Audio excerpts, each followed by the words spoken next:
এইটা আছিল দুনিয়ার সবচেয়ে ধনী আর সুখী এক রাজ্য। সোনার প্রাসাদ, হীরার দেয়াল, অহংকারে ভরা মানুষ। খাবার এত আছিল, তারা অপচয় কইরা ফালাইত। ওরা কইত, আমাগো শক্তি কেউ ভাঙতে পারব না। গরিবের কান্না উঠত, কিন্তু কেউ শুনত না।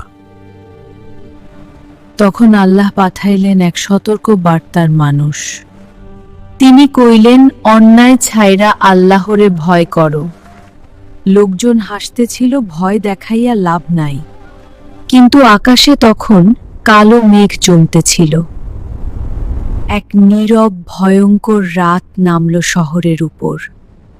মাটির গর্ত থেইকা বের হইল ছোট্ট এক ইন্দুর। তারপর আরেকটা, তারপর আরো কয়েকটা। দেখতে দেখতে শত শত ইন্দুর জড়ো হইল।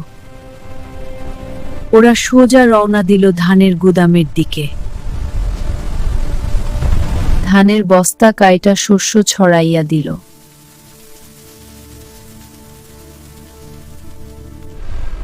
রাতের আঁধারে লুটপাট শুরু হইল। গুদাম এক রাতেই প্রায় খালি হইয়া গেল। শুধু গুদাম না, রাস্তাও ভইরা গেল ইন্দুরে। মানুষ তখনও ঘুমাইতেছিল, কিছুই বুঝে নাই। সকাল হইতেই সবাই থমকাইয়া গেল ভয় পাইয়া। গুদাম খালি, আর শস্য এক দানাও অবশিষ্ট নাই। চিৎকার আর কাকুতি শুরু হইল, সব শেষ। দিনের আলোতেও ইন্দুর দৌড়তেছে, কেউ থামাতে পারতেছে না। মাঠের ফসল রাতারাতি শেষ হইয়া গেল।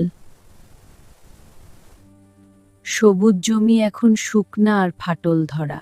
বাজারে এক মুঠো চালের দাম আকাশ ছোঁয়া। দাম এত বেশি কেন? সরবরাহ কম, তাই দাম বেশি। অত্যাচার। আমরা কিছু করতে পারি না। এক টুকরা খাবারের জন্য মানুষ মারামারি করতেছে। ছেলে বাচ্চারা কান্দতে কান্দতে অজ্ঞান হইতেছে।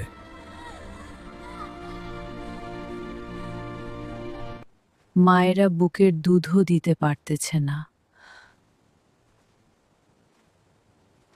সোনা পাহাড় সমান আছে, কিন্তু খাবার একটুও নাই। ইন্দুর প্রাসাদের ভেতরও ঢুইকা সব কাইটা ফেলছে। রাজাও বুঝল এটা আর সাধারণ বিপদ না। কিষান, কি বিপদ!